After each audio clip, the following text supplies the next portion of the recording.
Have you ever wished for something so badly, you'd risk everything for it, even if it meant losing who you truly are? Let me tell you a story. It's about a wolf who didn't just want to be human. He needed to be, but here's the twist. It's the one thing he could never have. My name is Lykos. I'm not like you. I walk on two legs, I speak your language, but I wasn't born this way. You see, I used to run free in the forest, my fur catching the wind, my howls echoing under the moonlight. But the more I watched humans, their laughter, their love, the way they held each other in their arms, I couldn't help but wonder, what does it feel like to truly belong?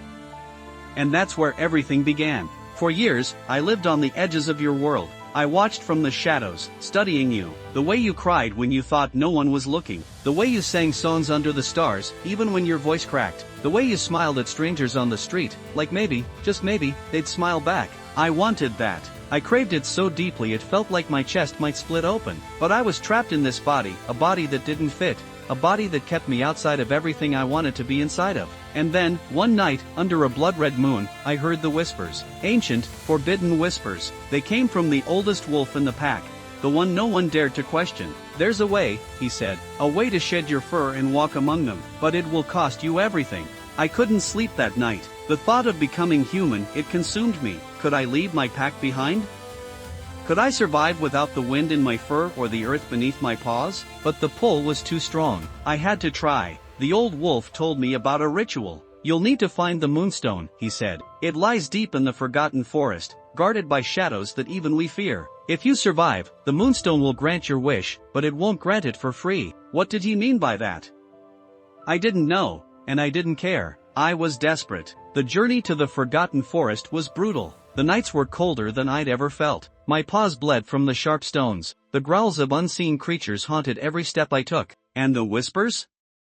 Oh, the whispers, they grew louder, darker. They told me to turn back, that I was chasing something I didn't understand. But then I saw it. The Moonstone. It wasn't just a stone, it was alive, pulsing with a light so pure it burned my eyes. I reached out, and the moment my paw touched it, pain shot through me like lightning. My body twisted, my bones cracked, my fur fell away in clumps. I screamed, no, I howled, as the wolf I had been was ripped apart, piece by piece. And then, silence. When I woke up, I wasn't in the forest anymore. I was lying on soft grass, under a sky that looked too blue to be real. My hands, yes, hands, trembled as I reached out to touch the world around me. I had done it. I was human. For the first time, I walked among you. At first, it was magical. I felt the warmth of the sun on my bare skin. I laughed with strangers. I danced to music I didn't even understand. But something wasn't right. The world didn't feel as bright as it used to. The air didn't smell as sweet. The laughter, it wasn't as loud as I had imagined. And then came the dreams. Every night, I saw the forest,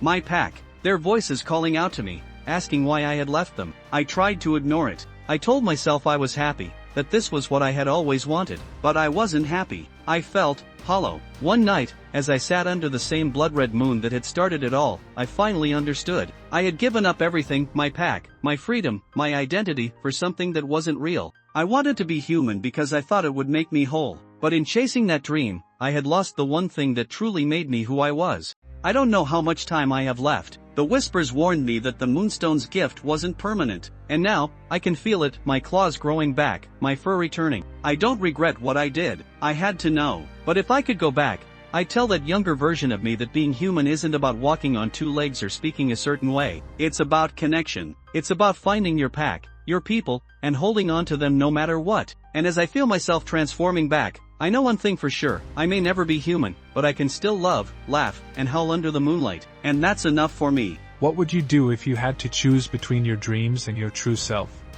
Let me know in the comments. And if this story moved you, hit that subscribe button. Let's keep chasing the stars together.